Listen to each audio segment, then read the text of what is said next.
Pues estamos hoy por comenzar un viaje por la epístola o la carta a los romanos, y eso es lo que vamos a empezar a estudiar. Y el día de hoy y por las siguientes semanas, varias semanas, bastantitas semanas, vamos a estar repasando esta carta. Quiero que abras tu Biblia en Romanos 1. Vamos a leer los primeros 7 versos.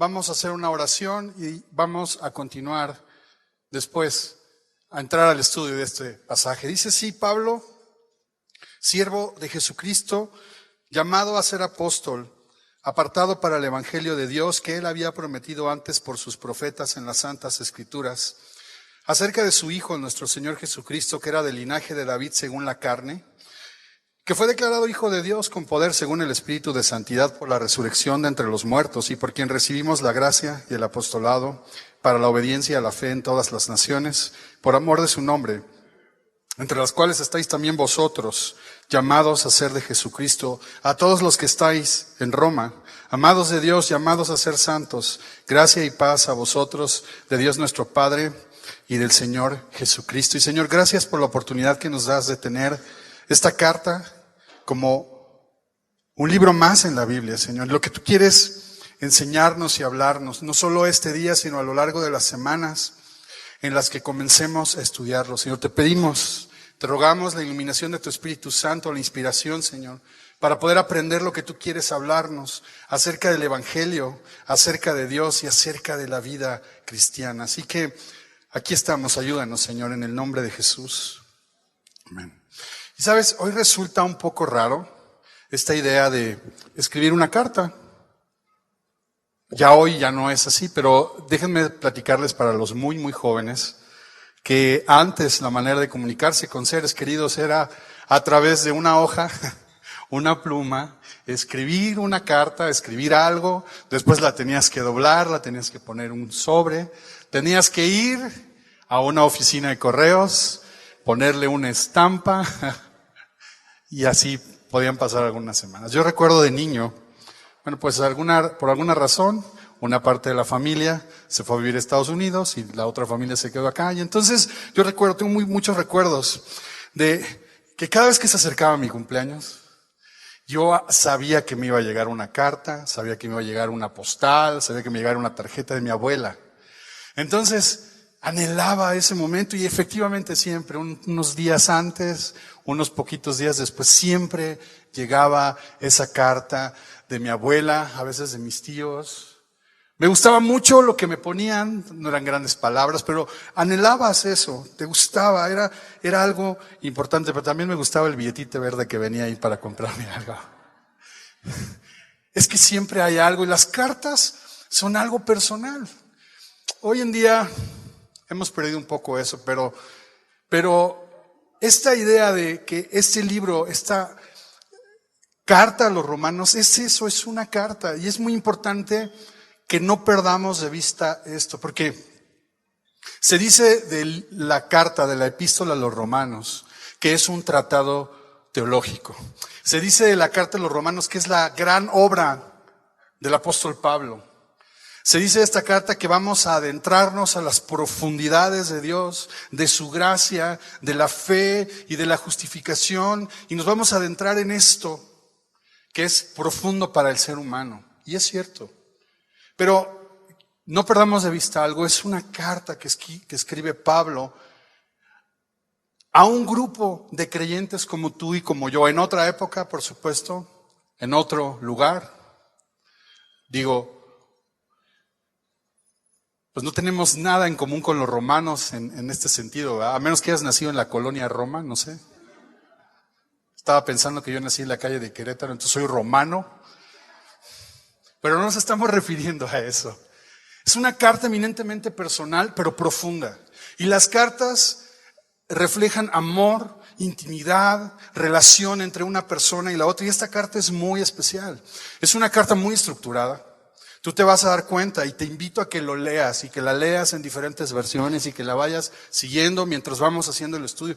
Y te vas a dar cuenta que Pablo tiene mucha claridad en lo que va a decir.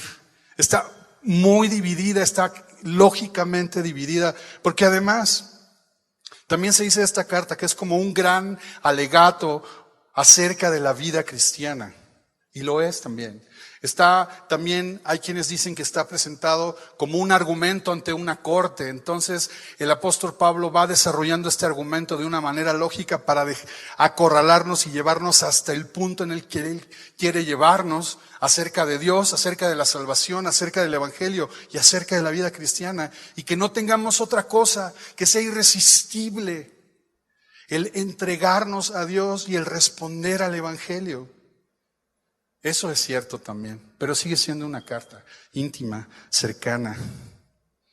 No hay otro libro en la Biblia, no hay otra carta que exponga lo que es el evangelio, lo que es la fe cristiana, que nos dé tanta claridad y tanta paz, tanto ánimo para vivir la vida cristiana. Esta es una carta que fue escrita por ahí del año 57 después de Cristo. Tú sabes que las fechas no son precisas, hay un rango ahí. Pero lo que sí sabemos es que esta carta fue escrita al final del tercer viaje misionero del apóstol Pablo. Esto significa que han pasado por ahí de 25 años de ejercicio del ministerio de Pablo. Así que esta es una carta muy pensada de Pablo. Es una carta muy reflexionada. Es un regalo a todos unos años de reflexión, de práctica en el ministerio, de predicar el evangelio, que están aquí condensados en la vida de Pablo. La carta fue escrita muy probablemente en Corinto, en una estancia que tuvo ahí en Corinto. Pablo fundó esa iglesia en Corinto y después vuelve a estar ahí en un invierno. Y es muy probablemente ahí donde escribe esta carta. Quiero que entiendas y que recordemos que Roma es la capital del imperio dominante en esa época. Así que también no es una ciudad cualquiera, es la capital del imperio romano. Y necesitamos entender que en ese momento, el imperio romano a lo largo de la historia, que fue fundado desde por ahí del año 750 y tantos antes de Cristo, para estas fechas ya se ha convertido en una dictadura, en un imperio de una unipersonal. Antes se regía como una república, había un órgano que se llamaba el Senado, pero aquí están en el auge de este imperio unipersonal. Entonces, esto permitía que a lo largo y ancho del territorio del imperio romano existiera una sola ley, un solo emperador, una sola moneda, una lengua que gobernaba todo. No significa que no hubiera otros. Y es el caso, por ejemplo, de la Palestina, de Israel, que eran dominados por el imperio romano. Tenían que someterse a sus leyes y aún se les permitía conservar sus costumbres y algunas leyes religiosas, como se les permitió a los judíos en esos tiempos. Pero en esa época de auge, Roma es la capital. Estaban dadas las condiciones para la expansión del evangelio. Había caminos seguros, rutas terrestres, marítimas, podían cruzar de oriente a occidente y de occidente a oriente con relativa facilidad, tomando en cuenta los medios de transporte de aquella época. Comercio, productos, servicios, ideas, filosofías, pensamientos y sobre todo el evangelio. Para estos años, ahí en el capítulo 15 de Romanos, al final Pablo dice que él ya abarcó todo, se acabó el mundo, dice que ha llenado el evangelio de todo, desde Jerusalén hasta el Ilírico. Y el Ilírico es esta zona, imagínate la bota que es Italia. Si tú imagínate la bota y ves así como de frente al lado derecho, esa zona es el Ilírico, que es Croacia, Eslovenia, esa zona, hasta ahí, es decir, que abarcó el norte de África, toda Palestina, Turquía, cruzó a Europa, todo lo que es la región de Grecia, se me fue ahorita el nombre de estos países, Turquía, Yugoslavia, Albania, Bulgaria, toda esa zona, y llegó exactamente hasta las costas enfrente de lo que es Italia. Lo he llenado todo del evangelio, pero le faltaba algo. A Pablo le faltaba el extremo oeste del imperio, es decir, él quería llegar a España. Y entonces, para llegar a España, él tenía que, Tenía que llegar a Roma. Y él necesitaba estar ahí y necesitaba establecer ahí un centro de operaciones que le facilitara, que le permitiera dar el salto para irse hasta el extremo oeste del Imperio Romano. Entonces, Pablo ya está ahí. Esa es la etapa en la que él está. Y él escribe esta carta, déjame decirte una cosa más, a una iglesia que él no fundó. Pablo no fundó la iglesia en Roma. No ha estado nunca ahí. Él lo dice y ahorita vamos a ver algunos detalles, vamos a entrar al texto, pero es importante tener este contexto. Pablo no ha estado ahí, Pablo no fundó la iglesia. Es interesante porque la primera pregunta es ¿cómo se fundó esa iglesia? No sabemos. La tradición dice que la fundó el apóstol Pedro, pero no hay evidencias de eso. No hay evidencias de que uno de los 12 apóstoles, ni siquiera Pablo, haya fundado esa iglesia. Lo más probable es, si tú recuerdas Hechos 2, el Pentecostés, la fiesta del Pentecostés, la venida del Espíritu Santo, ahí había judíos y prosélitos, es decir, gentiles convertidos al judaísmo que habían ido a las fiestas en Jerusalén, que el texto en Hechos 2:10 dice que venían de Roma. Entonces es muy probable que estos judíos y estos gentiles convertidos al judaísmo hayan traído el evangelio, hayan establecido muy rudimentariamente una comunidad cristiana que creció y se fortaleció a través de los judíos que se convirtieron y de una gran cantidad de gentiles. Pablo no les ha predicado ahí, no ha ido otro apóstol. Y entonces es necesario también, es necesario que alguien vaya, y como lo vamos a leer ahí, lo vamos a leer un momento, vaya a confirmar a los hermanos en la fe. Así que Pablo tiene el deseo de ir a Roma, tiene el deseo de anunciarles el evangelio. Pablo quiere servir a la iglesia en Roma y lo primero que hace es escribir una carta. No los conoce, algunos los conoce. Al final, en Romanos 16, vemos que había una relación de personas que él conocía, pero él nunca había estado ahí.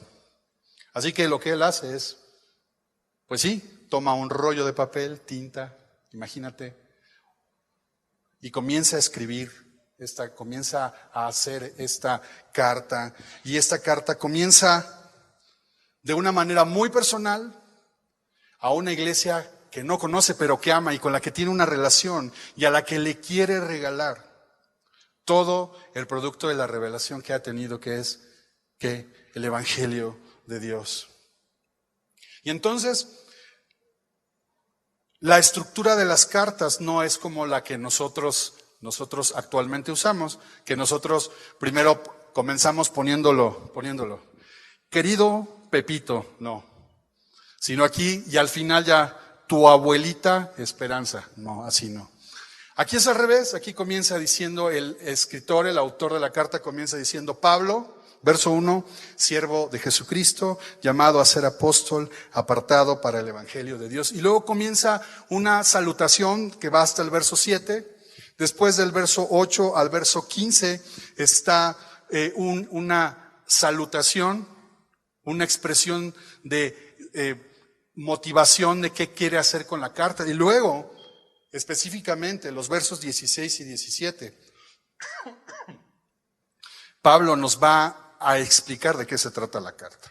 No va a dejar dudas. No hay ¿qué habrá querido decir el hermano Pablo? No hay nada. Ahí queda claro de qué se trata este libro y qué es lo que él quiere decir. Y esta es la introducción a la carta. Así que vamos, verso 1, Pablo se presenta, Pablo, siervo de Jesucristo. Y es interesante porque Pablo, el pequeño, se llamaba Saulo. Y él era todo exactamente lo contrario a un siervo. Él era el perseguidor de los cristianos. Es increíble que lo primero que vemos aquí es esto. Él ahora se llama siervo de Jesucristo. La palabra exacta es esclavo de Jesucristo. Y es muy fuerte esto en el contexto de Roma, de esta época, donde la mayor cantidad de la población era esclavo. Y Pablo está diciendo, ahora soy esclavo. Soy esclavo. Y eso nos incomoda, porque dijimos, oye, tal parece que un esclavo no tiene voluntad y tal vez parece que eso es como, no está bien, pero lo que Pablo está diciendo es: yo ahora sirvo, ahora yo estoy subordinado, ahora yo dependo de ¿quién? Jesús. Ahora Jesús es que mi patrón, mi Señor. No solo dice que Él es siervo, que Él depende de Él. De ser de un perseguidor, terminó siendo alcanzado por Jesús. Allí en Hechos 9, de pronto cuando Pablo iba con cartas para detener a los cristianos en las sinagogas de Damasco, de pronto en el camino se le aparece Jesús, él queda ciego y ahí tiene ese encuentro directo y personal con Jesús que transforma su vida y le hace ser ahora ¿qué? Un siervo de Jesús. Pablo servía a sus deseos, a sus propias convicciones, pero un día se le apareció Cristo. Y esta noción de esclavo, como ya te dijo, es de dependencia de Jesús. Pero Pablo dice que él también ha sido llamado ¿a qué? A ser apóstol. Y es importante recordar que Pablo no es de los 12 discípulos. Recordarás, él no está en esa lista. Él no fue un discípulo de Jesús. Pero fue aún así llamado a ser apóstol. Ahora, en estos tiempos, de pronto, decir siervo de Dios o apóstol tiene una connotación distinta a estas. Porque lo que él está diciendo es: yo soy un enviado, yo soy un embajador, yo soy un representante. Y Pablo no lo está diciendo como charoleando, ¿no? Sino está invocando esa autoridad que Dios le ha dado como para escribir estas cosas. Oigan, me presento a ustedes primero ante todo como un siervo de Jesús, como un dependiente, como un subordinado de Jesús. Lo que hablo, lo que enseño, lo que hago en mi ministerio, no lo hago porque yo quiero, lo hago porque me lo han mandado. No solo eso, he sido encomendado, tengo esa autoridad para hacerlo, soy un apóstol. Pero no solo eso, sino que dice que ha sido ¿qué? Apartado para el Evangelio de Dios. Es bien interesante porque en Filipenses 3, Pablo nos da su pedigrí, pero no, perdón, su currículum. Y él dice que él es fariseo, él era fariseo de fariseos. Y fariseo significa separado de.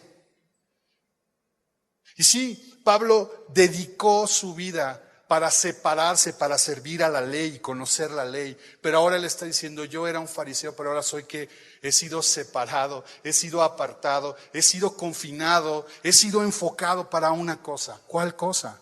El Evangelio. Y eso es tremendo lo que está diciendo Pablo, porque él está diciendo: yo antes me dedicaba a la ley, buscaba, no dejé todo por enfocarme a las obras de la ley, pero ahora he sido, ya no yo, me apartaron. Como cuando muerdes la concha para que nadie se la coma. Así Dios nos aparta. Sí, la muerdes y ya te vas y dices: ya con eso ya nadie va a osar comerse mi concha. Siervo, llamado, apóstol, apartado. ¿Para qué?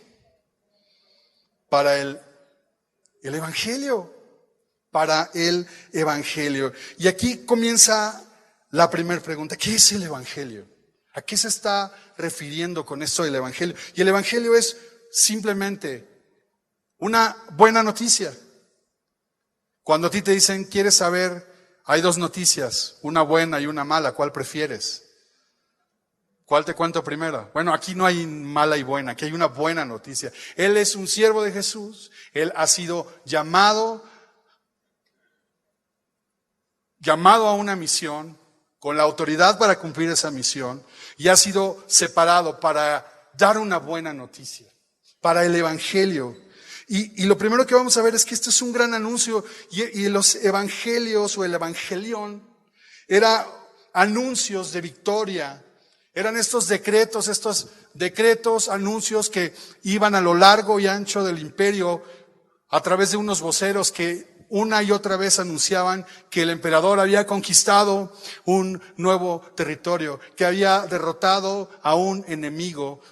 Así eso era, una buena noticia. Así que Pablo usa esta palabra y designa esta palabra para decirse: yo he sido designado, he sido enfocado, he sido apartado para dar esta buena noticia. ¿Y en qué consiste esta noticia. ¿Quién origina esta noticia? ¿De qué se trata? Y verso 1 dice, ¿para el evangelio de quién? De Dios. De Dios, y aquí está bien importante porque el origen del evangelio no está en Pablo. El origen del evangelio no está en ti, en mí, no está en una persona, sino está en ¿qué? Está en Dios. Es de Dios. El evangelio de Dios es ese gran anuncio de que el plan de salvación de Dios se ha consumado. Ese es el evangelio. El evangelio es esa buena noticia. ¡Hey! Sepan todos, Dios desde la eternidad tuvo un plan para salvar a la humanidad, un plan que ni el pecado, ni la caída de Adán y Eva echó abajo. El evangelio, el plan eterno de salvación, no es el plan B de Dios, es el plan A. Siempre ha sido el plan A. Y lo que Pablo está diciendo, hey, ya no solo es un plan, se ejecutó ese plan se realizó. Ese plan eterno de Dios se ha llevado a cabo. El evangelio es de Dios, y no solo eso, sino Dios lo ha anunciado desde antes. Mira lo que dice el verso 2, que Él había prometido antes por sus profetas en las santas Escrituras. Qué interesante, porque Pablo está uniendo el Antiguo Testamento con el Nuevo Testamento, y efectivamente vamos a encontrar en el Antiguo Testamento muchas referencias acerca de esto. Es decir, este plan de salvación de Dios, que ahora es el evangelio, se ha consumado. No es un invento de Pablo. Se origina en Dios, ¿sí? Y fue revelado, fue prometido en el Antiguo Testamento. Por ejemplo, te voy a leer, hay muchas citas, voy a leer algunas solamente porque no tenemos todo el tiempo para leer, pero mira, Isaías 49. Súbete sobre un monte alto, anunciadora de Sión. Levanta fuertemente tu voz, anunciadora de Jerusalén. Levántala, no temas. Di a las ciudades de Judá, ved aquí el Dios vuestro. Isaías 52:7. Cuán hermosos son sobre los montes los pies del que trae alegres nuevas, del que anuncia la paz, de que él trae nuevas del bien, del que publica salvación, del que dice a Sión, tu Dios reina. Y hay muchas referencias en el profeta Isaías, acerca de estos anuncios. Podría decir más. Pedro, en 1 Pedro 1:20, acompáñame ahí, 1 Pedro 1:20. Otro apóstol. 1 Pedro 1:20. Dice, bueno, leo desde el 19, sino con la sangre preciosa de Cristo, como de un cordero sin mancha y sin contaminación, ya destinado desde antes de la fundación del mundo, pero manifestado en los postreros tiempos por amor de vosotros. No es un invento nuevo, Dios lo creó desde la eternidad. Jesús mismo estaba destinado desde antes de la fundación del tiempo, de los tiempos, de la era. Entonces, el evangelio es de Dios. El evangelio, el plan eterno de Dios, está desde la eternidad y fue revelado y prometido en las Escrituras. ¿De qué trata el evangelio? Y Pablo nos dice que es acerca de su Hijo. Verso 3, acerca de su Hijo, nuestro Señor Jesucristo, que era del linaje de David según la carne, que fue declarado Hijo de Dios con poder según el Espíritu de santidad por la resurrección de entre los muertos. El origen del evangelio es Dios, pero el contenido del evangelio es Jesús. No son buenos consejos, fíjate bien, son buenas noticias. No es una buena filosofía, es una buena noticia. El evangelio nos habla no de ideas, no de buenos consejos, sino nos habla de una persona, y esa persona es Jesús. Por eso insistimos siempre en decir que el evangelio se trata de una relación con Jesús, se trata de Jesús. El evangelio es de Dios. Es este anuncio del plan de salvación, y ese plan de salvación implicaba que había que una persona tendría que pagar el pecado de toda la humanidad. Y eso ya sucedió. ¿Quién era esa persona? Jesús. ¿Qué hizo esa persona? Murió en la cruz. ¿Se quedó en la tumba? No. Además, ¿qué hizo? Fue levantado, resucitó. Entonces, el evangelio es acerca de la persona de Jesús y de la obra de Jesús. Ese es el contenido del Evangelio. Y Pablo nos dice acerca de su Hijo, nuestro Señor Jesucristo, y hablando de la persona de Jesús, dice que era del linaje de David según la carne. Y lo primero que nos está recordando Pablo es que Jesús es 100% hombre. Y está diciendo que era del linaje de David, que era descendiente del rey David. Este rey David es ese rey en la época de esplendor del reino de Israel, al que Dios le prometió que de su descendencia iba a venir un verdadero rey, un verdadero salvador, un reino eterno y un rey eterno que daría salvación y victoria al pueblo. Pero no solo eso, este texto nos recuerda que Jesús fue declarado Hijo de Dios con poder, según el Espíritu de Santidad, por la resurrección de entre los muertos. ¿Qué significa esto? Que Jesús es 100% Dios. Entonces, no significa que Jesús antes de la resurrección no era Hijo de Dios. Significa que se mostró el poder, que se demostró la gloria de Dios y de Jesús al momento de resucitar. Siendo hombre, Jesús nunca pecó. Siendo Dios, al estar en la tumba, el poder de la muerte no pudo con él. Y entonces Dios le levantó y ese sacrificio fue santo, único, agradable ante él. Y entonces demostró que él era el Hijo de Dios. Entonces, el Evangelio es esa buena noticia de que el plan de salvación de Dios se ha llevado a cabo, se ha cumplido a través de la persona, a través de la obra de Jesús. Eso es lo que está anunciando. De eso se trata el Evangelio. Es importante considerar esto, porque cuando oímos el Evangelio, a veces pensamos que puede ser una receta mágica, una receta para mis problemas. Piensa, mis dificultades, mis problemas, mis temores, mis incapacidades, mis frustraciones y por supuesto mis pecados. Entonces quizás en el Evangelio voy a encontrar una serie de pasos, una serie de recomendaciones que me van a decir cómo mejorar, cómo cambiar. ¿Y sabes qué? No, el Evangelio es algo más profundo que eso. El Evangelio es de Dios y el Evangelio se trata de Jesús, de lo que Él es y de lo que Él ha hecho. Y cuando se presenta el Evangelio y cuando Pablo está hablando de eso, está hablando de una relación con Dios, de regresar con Dios. Antes estábamos separados y ahora podemos estar en una relación con Él. Piensa en esto y es necesario dejarnos asombrar por esto. Dios, en su eternidad, en su gloria, en su santidad, antes de decidir crear este mundo y de decidir poner vida humana en él, diseñó este plan.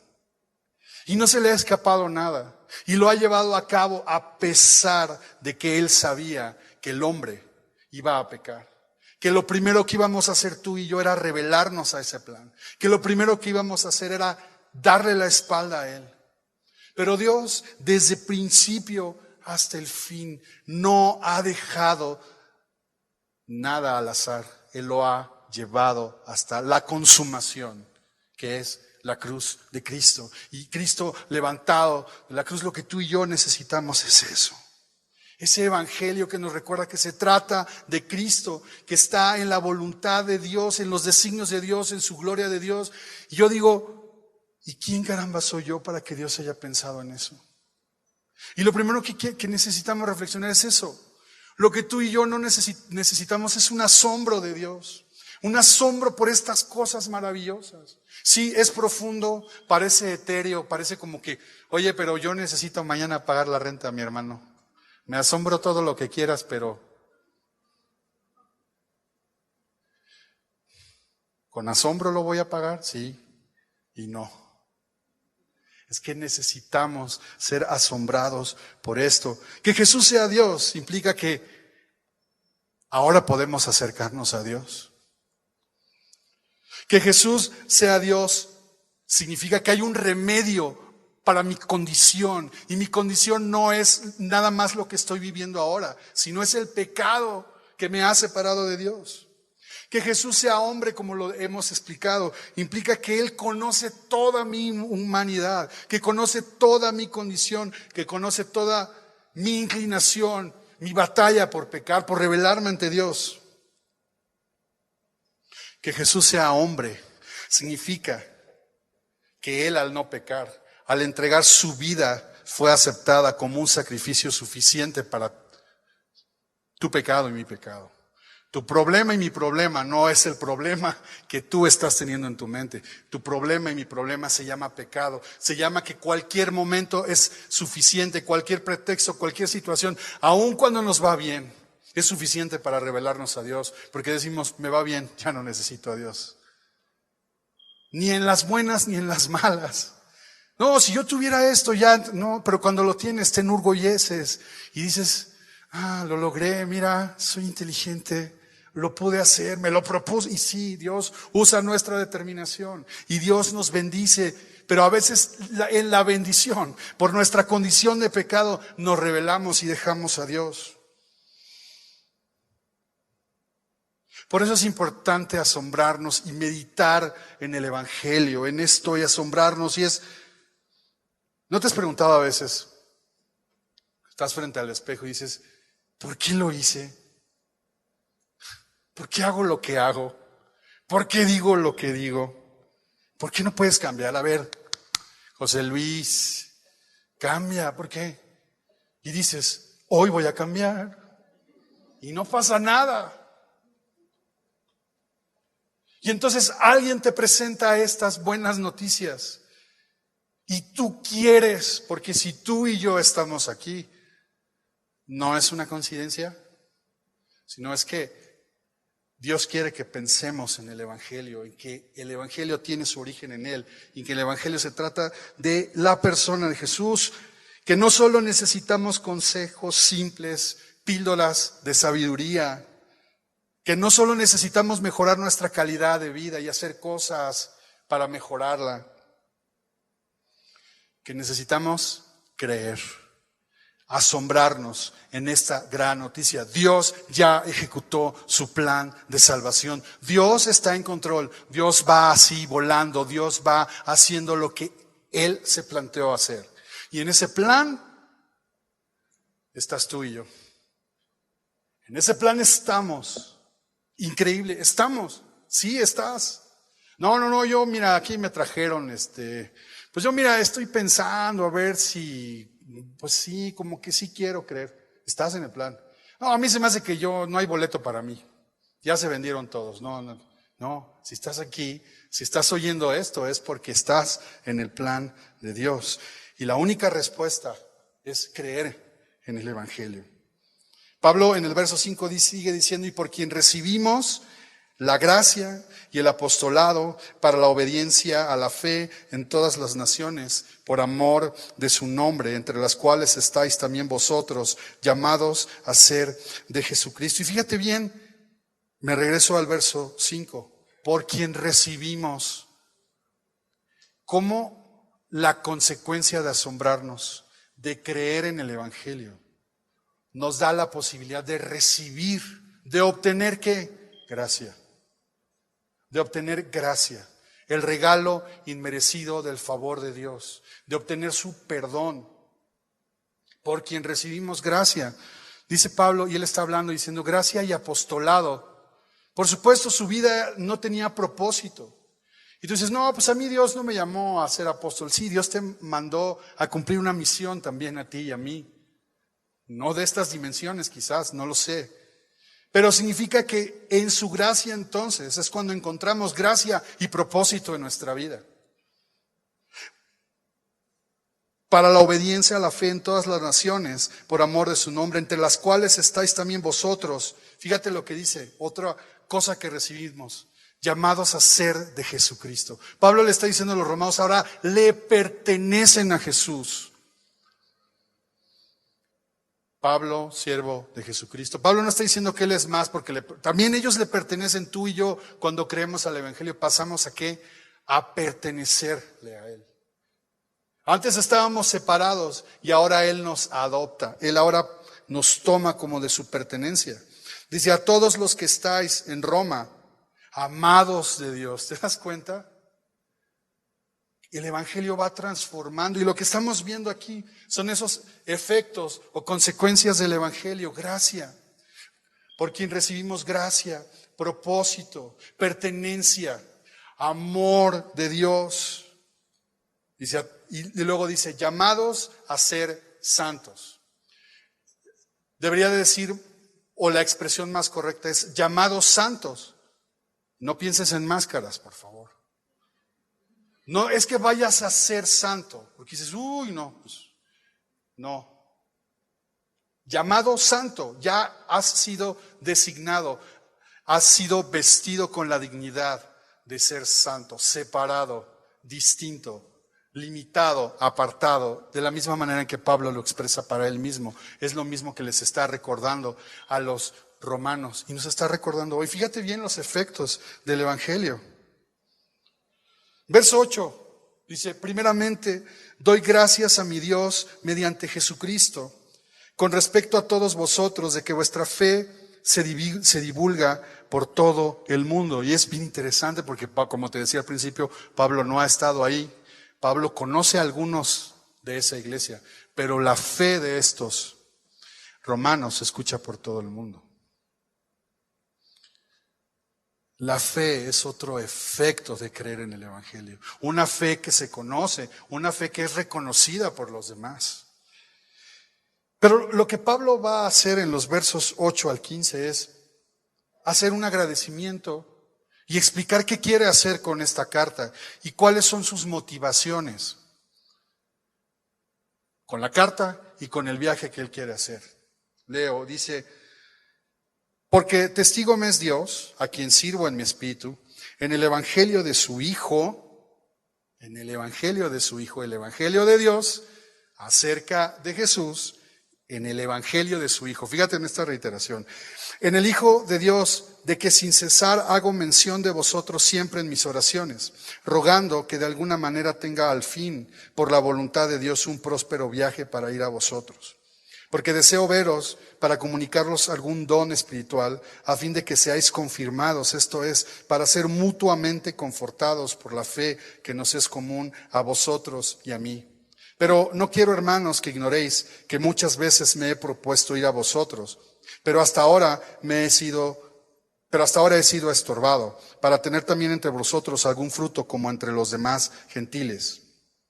A griegos y a no griegos, a sabios y a no sabios soy deudor. Así que en cuanto a mí, pronto estoy a anunciaros el Evangelio, también a vosotros que estáis en Roma. Y Pablo está expresando este deseo, y mira de qué manera dice que le da gracias a Dios.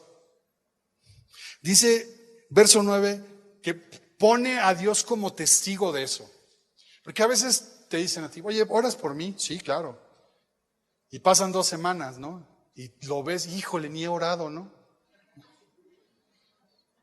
Pero Pablo está diciendo, pongo a Dios, como testigo de que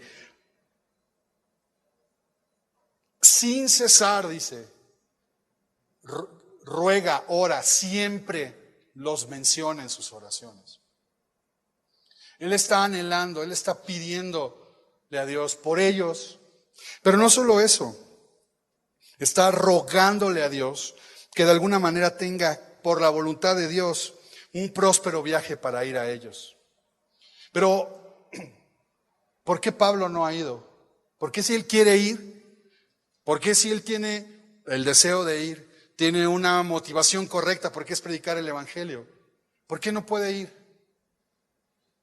Está orando, pidiendo, pero no puede ir. Dice que ha sido, ¿qué? Estorbado. Pero ¿cómo, Pablo? Pues si estás haciendo la obra de Dios, bueno, pues también tiene obstáculos. Al momento en que Pablo está escribiendo esta carta, él no sabe lo que va a pasar. ¿Sabes? Algunos años después, él va a Roma. ¿Sabes cómo va? Va como un preso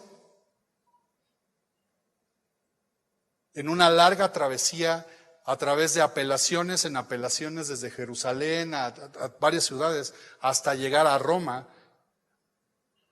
casi 2 años de trayecto. pasando por un naufragio y por muchas dificultades. Y al fin llegó.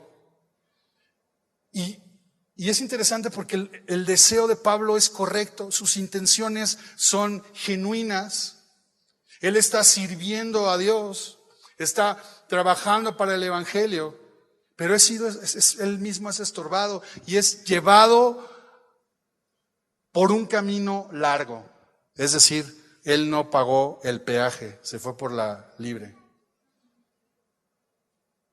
No iba en avión, iba caminando, era tortuoso, pero era un plan de Dios, porque a través de todo eso él fue dando testimonio, fue predicando el Evangelio a las autoridades de todas esas ciudades, y Dios lo usó para eso, para predicar el Evangelio.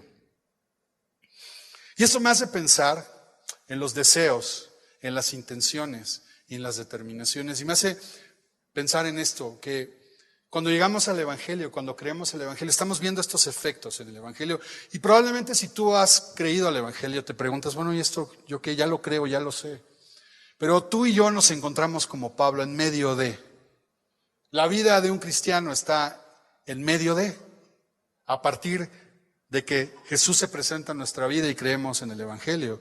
Y hasta que Jesús venga o nosotros vayamos con Él. Estamos en medio. Y estamos en ese momento en el que tenemos deseos, en el que tenemos intenciones, en el que tenemos la posibilidad de servir. Pablo está sirviendo y el gran énfasis aquí es que vemos a Pablo sirviendo, Pablo, siervo de Jesucristo, reconoce a Jesús como su Señor. Verso 9 dice, testigo me es Dios a quien sirvo en mi espíritu. Y Pablo está hablando que lo que él hace no lo hace nada más por órdenes, nada más por cumplir una orden, sino lo hace desde el corazón. Y esta idea de lo hace para adorar a Dios. Está sirviendo a Dios, pero él no sabe lo que va a pasar. Él expone sus deseos, él expone su vida delante de Dios. Por la causa del Evangelio, creyendo el Evangelio, anunciando el Evangelio. Y sabes, cuando venimos al Evangelio, vamos a ser estorbados. Pablo oró por un próspero viaje a Roma y lo que obtuvo fue un viaje a Roma.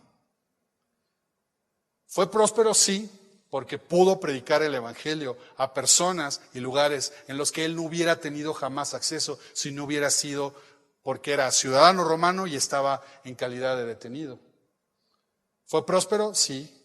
Y a veces tú y yo lo que queremos que sea próspero es un concepto muy distinto del que Dios tiene para nosotros. Pero siempre el designio de Dios, la voluntad de Dios, será que seamos prosperados y que estemos así, como Pablo. Y esto es, no quiero que te pierdas. Estos son los efectos del Evangelio. Y quiero parar aquí y decir, hemos hablado de lo que es el Evangelio, de dónde es el Evangelio, el origen del Evangelio. Hemos hablado el contenido del Evangelio. Hemos hablado de los efectos del Evangelio, las consecuencias del Evangelio. Y vemos a Pablo con ese fervor, con esa presteza para ir. Me he propuesto ir a ustedes. Es más, en el verso 14 se siente deudor. ¿Deudor de qué, Pablo? ¿Firmaste un contrato? ¿Cómo? Él se siente deudor de ir a todas las naciones y predicar el Evangelio. Se siente obligado. Lo hace de corazón y lo hace materialmente. Es ahí donde el Evangelio transforma nuestras vidas en la manera práctica. Y es ahí, por eso lo estoy tratando de explicar, es ahí donde Dios nos moldea. Pero a veces nosotros queremos nada más que nos diga qué hacer, cómo hacer y obtener estas cosas, sin entender la plenitud o todo lo que es el Evangelio. ¿Sabes? Necesitamos asombrarnos del Evangelio, de cómo Dios creó este plan, cómo Dios lo ejecutó, asombrarnos de la persona de Jesús. Es 100% hombre, sufrió como tú y como yo, siendo 100% Dios, humillándose, muriendo en una condición terrible. Asombrarnos de cómo el día de hoy tenemos esta carta frente a nosotros. Cómo en la soberanía y en la gracia de Dios se escribe. Cómo Pablo está contando en tiempo real estas cosas. Está hablando de sus intenciones. Tú tienes deseos, tú tienes intenciones, tú tienes propósitos. Bueno, ya estamos en julio. ¿Los has cumplido? Es que Dios quiere que los cumplamos, pero a veces solamente queremos tener fuerza para eso, pero no queremos entender que esas cosas son consecuencias de creer en el Evangelio.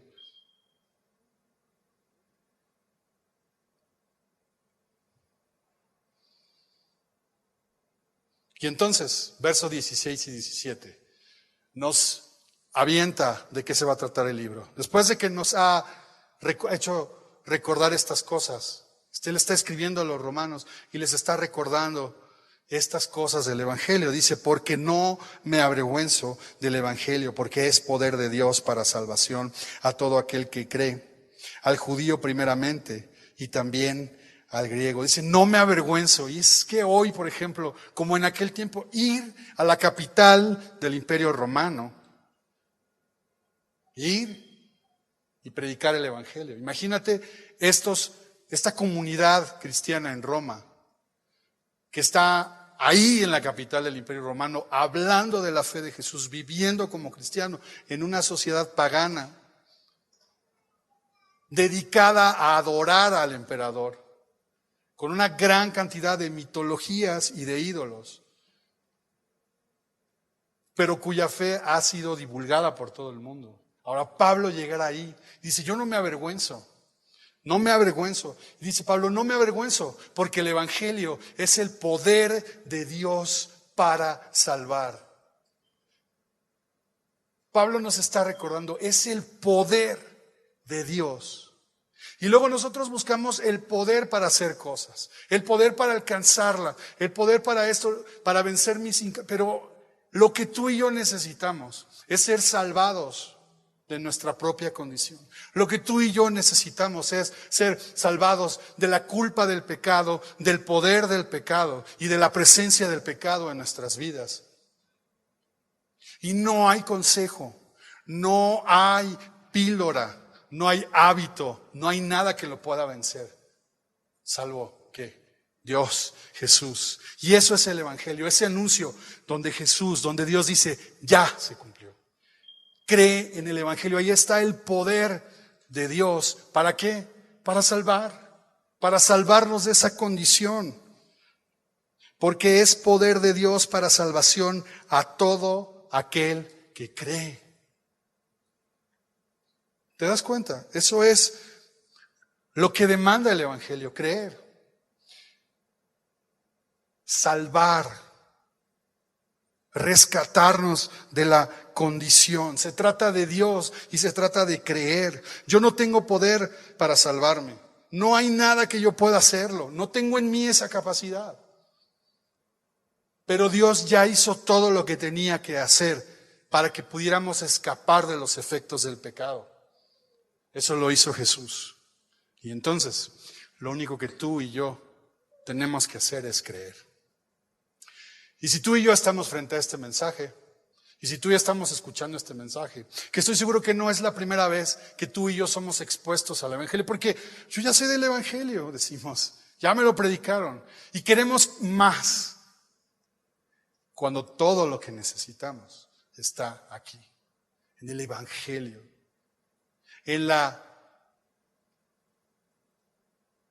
sencillez del anuncio, que implica toda la complejidad cósmica eterna de Dios que se desplegó para que un día, en un momento, en una época, Jesús apareciera, viviera como tú y como yo, muriera en la cruz y resucitara. Y ahora tú y yo podemos creer en Él. El Evangelio es poder de Dios para salvación a todo aquel que cree.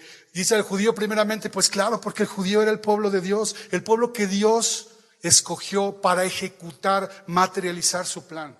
Pero no es nada más para ellos, porque había disputas. No, es que los judíos, no, es que los gentiles son de segundo, no.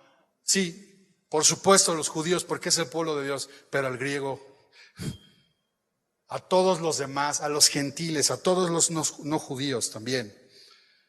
Porque, verso 17, porque en el Evangelio la justicia de Dios se revela por fe y para fe, como está escrito, mas el justo por la fe vivirá. Y el Evangelio nos recuerda algo, nos revela algo, hace notorio algo, que no se trata. No alcanzamos a estar en una relación correcta con Dios.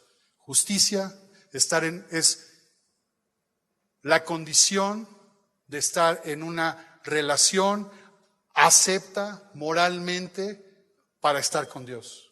Una correcta relación con Dios a través de portarte bien o de hacer cosas para agradar a Dios, sino que se trata de ¿qué? De fe, de creer. Porque en el Evangelio la justicia de Dios, la capacidad de ser visto santo, perfecto, inocente por Dios, se revela que por la fe. Estos dos versos van a ser desarrollados y estudiados en cada uno de los siguientes versos que vamos a seguir estudiando a lo largo de las semanas. Esto solamente es el enunciado de lo que se trata. El título, el Evangelio es poder de Dios para salvación a todo el que cree. La justicia de Dios, esa capacidad que tú y yo no tenemos de estar en una relación correcta con Dios, no se puede conseguir por ningún modo más que por fe. Pero no solo eso, y es un recordatorio para los que hemos creído desde hace un tiempo. No importa si creíste ayer o hace 20 años. Que se mantiene por fe, es por fe y es para fe. Otra versión dice, de principio a fin se trata de la fe. Y es algo que tenemos que recordar tú y yo. Y por eso necesitamos volver a estudiar esta carta. Para recordar eso, porque apenas comenzamos a caminar en el Evangelio, ya queremos, sí, Jesús y un poquito más de mí. Y cuando empezamos a batallar es cuando estamos haciendo eso. Porque nos desenfocamos y ponemos otra vez nuestra vista en nosotros mismos. Y por supuesto que nosotros mismos nos vamos a entronar, a adorar, nosotros vamos a perseguir solamente lo nuestro. Y necesitamos recordar que se trata de ¿qué? Se trata de Dios, se trata de Cristo, se trata de lo que Él ha hecho, se trata de fe. Y ahí está el poder que necesitamos para ser rescatados, para ser salvados. Como está escrito, dice Pablo, citando al profeta Habacuc, mas el justo por la fe vivirá. El Evangelio es la buena noticia de que el plan de Dios de salvación de la humanidad se ha llevado a cabo a través de Jesús. Esta es la introducción. A partir de los siguientes versículos vamos a comenzar. Tienes que traer traje de buzo, aletas, tanque de oxígeno, todo eso, porque nos vamos a ir sumergiendo en estas profundidades, porque no podemos a veces entender, pero que sí podemos asombrarnos y que sí podemos creer. Terminemos cerrando nuestros ojos y tomando unos minutos y pídele a Dios que te asombre. Otra vez, respira. Fue intenso. Esto es la introducción y todo esto que hemos hablado se va a ir desarrollando poco a poco a lo largo de la carta. Esto solamente es como un vistazo a lo que va a tratar esta carta. Pero tú y yo hoy necesitamos asombro de Dios, asombro por el Evangelio, asombro por la persona de Jesús. A lo largo de la historia, grandes hombres de Dios, grandes siervos de Dios que impactaron países, que generaron movimientos de avivamiento, fueron tomados, impactados al leer esta carta.